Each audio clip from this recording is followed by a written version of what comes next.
Bismillahirrahmanirrahim. Alhamdulillahi rabbil alamin. Salatu wassalamu ala Rasulillah ma ba'd. Wanfa'na bima 'allamtana wa 'allimna ma yanfa'una wa zidna 'ilman.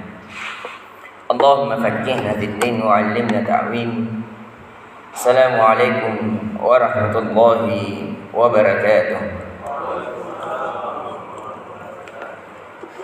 Alhamdulillah, kembali kita membasahi lisan kita dengan mengucapkan kalimat tahmid ini yang dibenarkan oleh hati dan anggota badan kita, disebabkan kenikmatan demi kenikmatan yang Allah berikan kepada kita.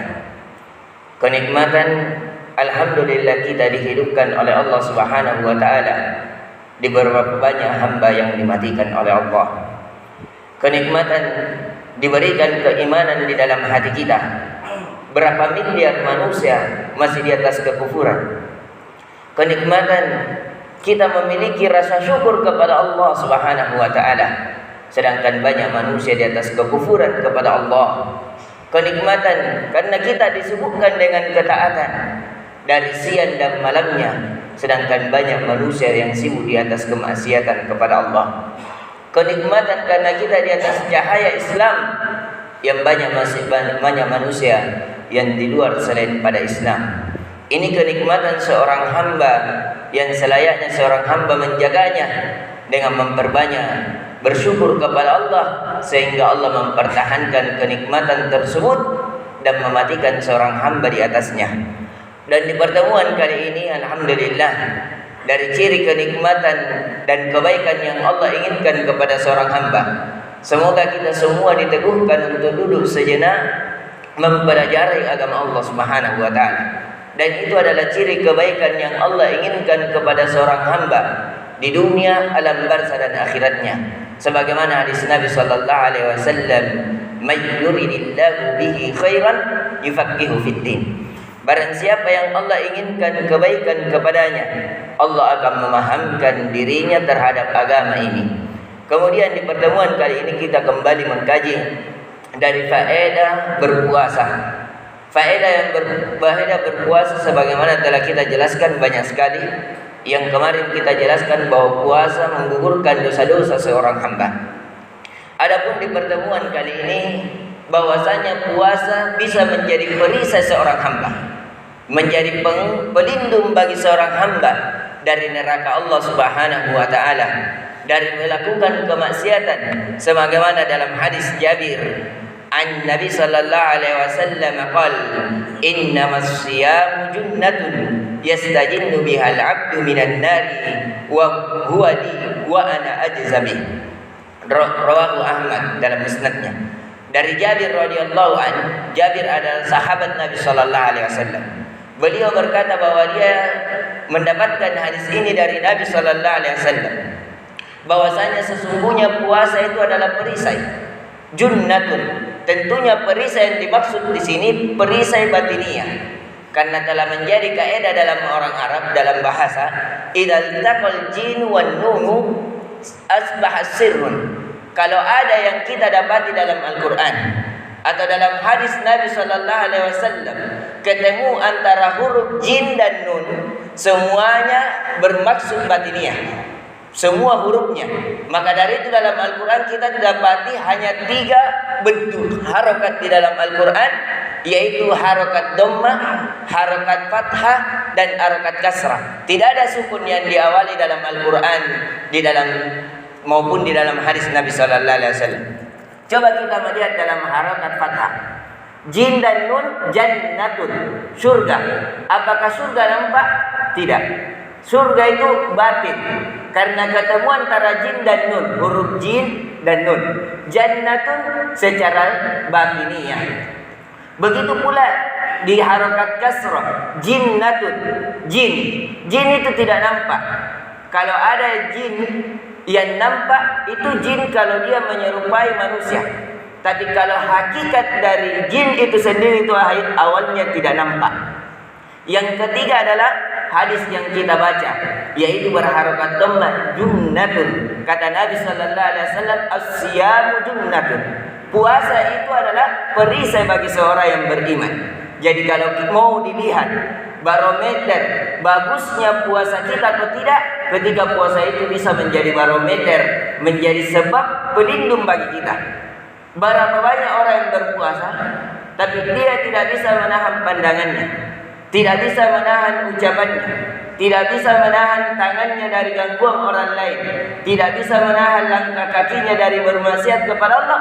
Maka hati-hati, ada yang bermasalah dengan puasanya. Kalau puasa kita benar, maka dia akan menjadi perisai. Kita tidak akan melihat yang haram.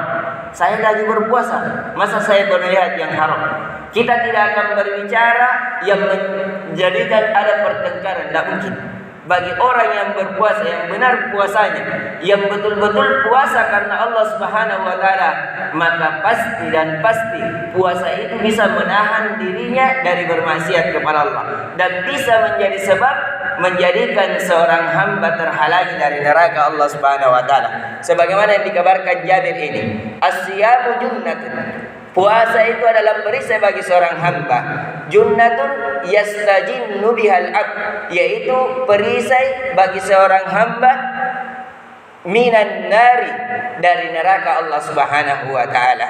Dan di riwayat lain dari Abu Hurairah radhiyallahu an, qala Nabi sallallahu alaihi wasallam, as-siyamu junnatun wa hisnun hasinun minan nar. Bahwasanya puasa itu adalah perisai, menjadi sebab perisai, menjadi sifat perisai seorang hamba dari neraka Allah Subhanahu wa Ta'ala. Di riwayat lain dari Sa'id Al-Khudri radhiyallahu an, qala sami'tu Nabi sallallahu alaihi wasallam, bahwasanya saya mendengar Nabi sallallahu alaihi wasallam yaqul, berkata, man shoma yawman fi sabilillah ba'adallahu wajhahu 'anil nar 70 kharifah. Dan ini riwayat yang sahih dalam riwayat Imam Bukhari, Imam Muslim, Ibnu Majah dalam sunannya, dan An-Nasai dan Ahmad dalam musnadnya. Kata Nabi sallallahu alaihi wasallam bahwasanya Jabir radhiyallahu an adalah sahabat Nabi juga. Dia mendengar dari Nabi langsung dari telinganya bahwasanya Nabi sallallahu alaihi wasallam bersabda, barang siapa di antara kalian laki-laki ataupun perempuan, anak kecil atau orang besar, orang yang putih ataupun orang yang hitam, siapa saja di antara kalian yang berpuasa satu hari saja di jalan Allah Subhanahu wa Ta'ala, ba'adallahu wajhahu 'anil nari, Allah akan jauhkan wajahnya dari neraka Allah Subhanahu wa Ta'ala 70 kharifah, 70 musim, artinya 70 tahun. Barang siapa yang berpuasa karena Allah Subhanahu wa Ta'ala, di jalan Allah Subhanahu wa Ta'ala, dia ikhlas, dia sesuai tuntunan Nabi Muhammad sallallahu alaihi wasallam, dia akan dijauhkan wajahnya dari neraka Allah selama 70 tahun. Dan ini juga dibenarkan oleh hadis Abu Hurairah radhiyallahu an, berkata, qala Rasulullah sallallahu alaihi wasallam, man lam yada' qauluz zur wal 'amalu bi falaysa lillahi hajatun fi an yada'a ta'amahu wa syarabahu. Dari Abu Hurairah radhiyallahu an, berkata Nabi sallallahu alaihi wasallam, barang siapa yang tidak meninggalkan perkataan yang sia-sia dan amalan yang sia-sia, falaysa lillahi hajat, maka Allah tidak ada hajat fi padanya ayyada'a ta'amahu wa syarabahu, dia meninggalkan makanan dan minumannya. Jadi hajat Allah kepada kita bukan untuk hanya meninggalkan makanan, minuman, syahwat, tidak. Puasa tujuannya bukan hanya itu, tapi puasa bagaimana seorang hamba menjauhkan dirinya dari kemaksiatan dan terus berusaha di atas ketaatan kepada Allah Subhanahu wa Ta'ala. Ini yang bisa kita berikan, faedah yang bisa kita ambil di subuh hari ini adalah hendaknya kita mengikhlaskan puasa kita karena Allah Subhanahu wa Ta'ala, di jalan Allah Subhanahu wa Ta'ala, karena disebabkan dari faedah barang siapa yang berpuasa di wajah Allah Subhanahu wa Ta'ala, di jalan Allah Subhanahu wa Ta'ala, dia akan terhindarkan dari neraka Allah Subhanahu wa Ta'ala selama 70 tahun lamanya. Dan seorang hamba akan diberikan perisai secara batiniah pada dirinya, dan secara zahiriah nanti di hari kiamat Allah menjauhkannya dari neraka Allah Subhanahu wa Ta'ala. Ini yang bisa kita berikan. Subhanakallahumma bihamdik, asyhadu an la ilaha illa anta, astaghfiruka. Assalamualaikum warahmatullahi wabarakatuh.